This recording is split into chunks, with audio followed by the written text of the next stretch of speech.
tayo. Nandito na naman tayo sa kusina. Kusina ni Anna Moore. Magluluto tayo ng beef. Kaya na beef stick. Yan.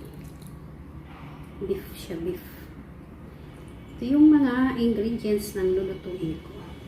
Ito yung mga ingredients ng lulutuin ko. Beef. It's 1 kilo beef. May lemon. I-squeeze natin for marinating. Tapos, soy sauce. Black pepper. Onion. Ano natin, ring. Tapos, i-fry natin sa butter. May Maggi cubes. Prepare muna natin, guys. Yung, yan, mag-squeeze muna tayo ng lemon for marinating.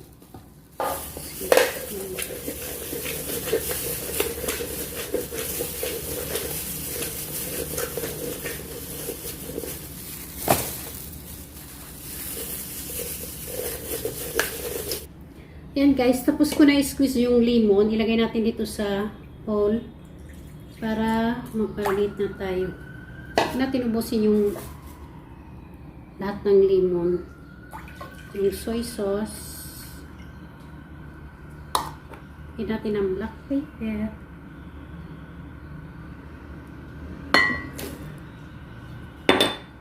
Yung oil. Simple lang yung pag-marinate niya. Tapos lagay na natin yung garlic. Lagay na natin yung ito. Suka.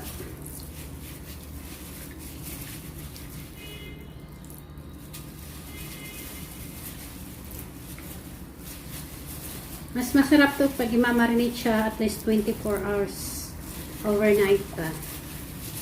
Kasi na-absorb yung lasa niya.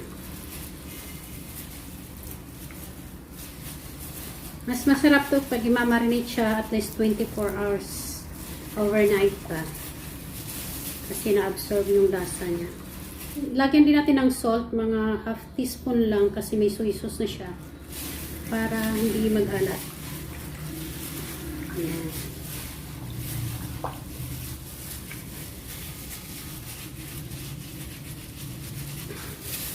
Yan, iano muna natin dyan. Babad muna natin. Yan, after ma-marinate yung beef, tatanggalin muna natin dito sa pinag-marinatean niya na yung sauce. Bago natin i-fry na konti. Para hindi siya matubig. Papatuluin muna natin ng konti.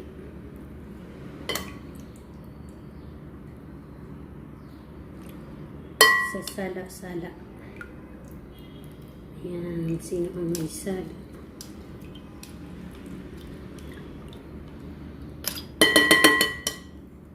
Huwag natin itatapon tong kasi sasabaw din natin yan mamaya pagluto. Yan, nilagyan ko na ng butter yung pan natin. Antayin lang natin mag-init. Kasi fa-fry natin tong steak. Isa-isa. Lagyan ko na siya ng butter. A-add ko siya ng oil. Oil and the butter.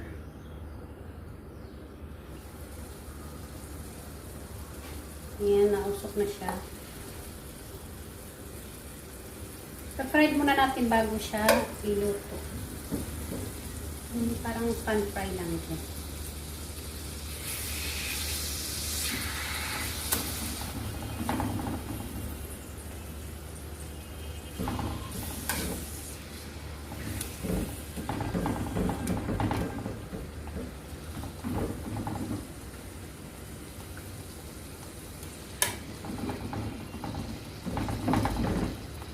Yan guys, ulitin lang yung procedures. Lahat po ipa-fry natin. Since 1 kilo siya, hindi siya kasya dito sa isang salang. Kaya be patient, antay-antay, pag may time. Ayan, medyo na siya, baliktarin lang natin.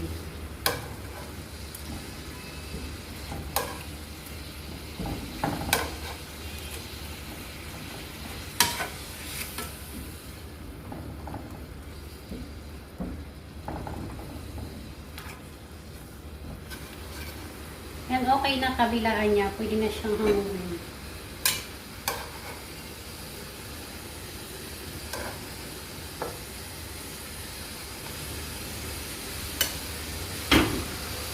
Continue lang natin yung iba pang hindi na fry.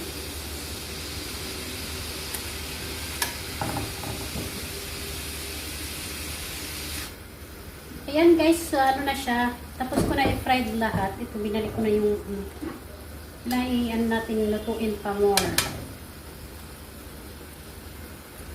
Yung marinitan niya, ibabalik natin dito.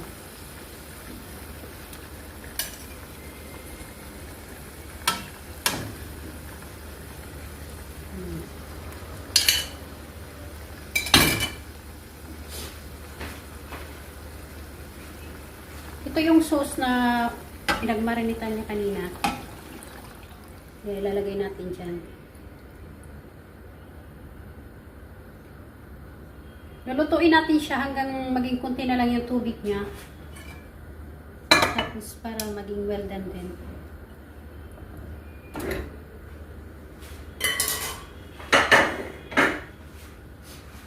Lagyan natin ng Maggi cubes para malilas.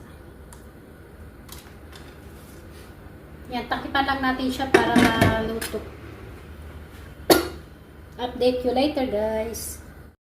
Prepare natin tong onion for toppings. Ano lang siya, ring.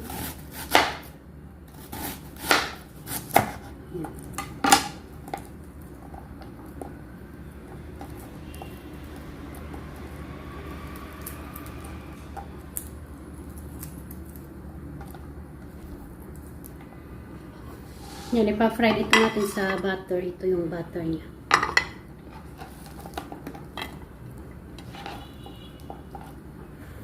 Yan guys, ipa-fry natin itong onion sa butter.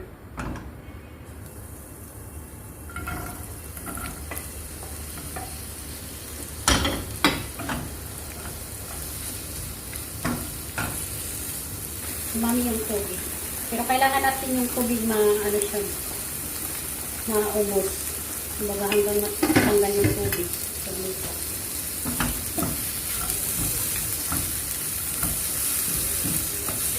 Para lumambot din yung karne.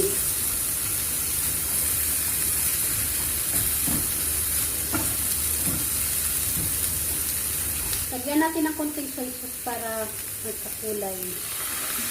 Magkakulay ang buhay. Para hindi naman maputla na yung kain natin.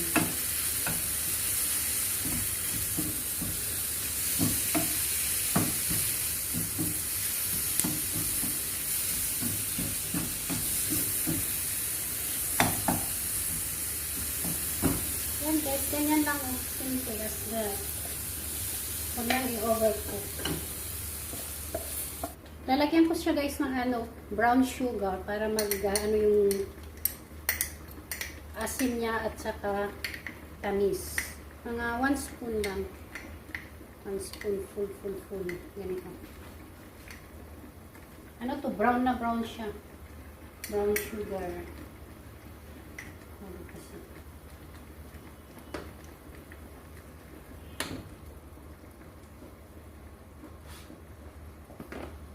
Tapos mamaya mag-ano tayo ng flour para magdidilute tayo sa tubig. Kasi lalagay natin para mag-creamy yung soup niya.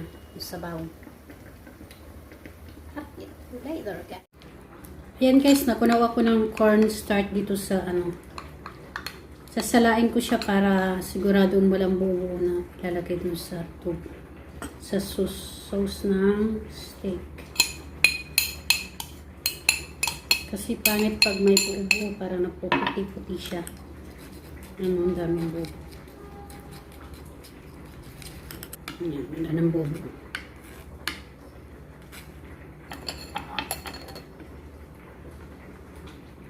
Lalagay natin ito mamaya doon sa steak para yung sauce niya maging sticky. Kaya tinawag na steak, beef steak. Ito na guys yung update ng beef steak ko. Ayan, medyo na yung sauce niya, konti na lang. Lalagyan natin na ng cornstarch para maging malapot. Ayan, ilalagay na natin tong natin na cornstarch dito sa steak.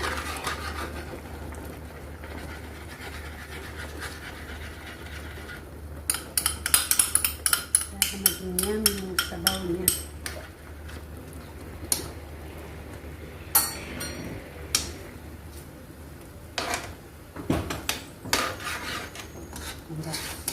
Yan o. Naging creamy na siya.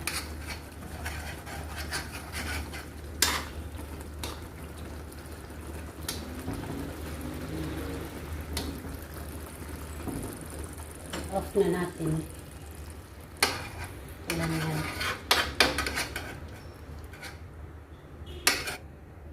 Yan guys, mag-ano tayo na sandok. Lagay natin sa plate. Tikman natin kung anong lasa. Ano yung sabaw niya, sakto lang yung creamy. Tapos yung onion, itatoppings lang natin dito. Layo.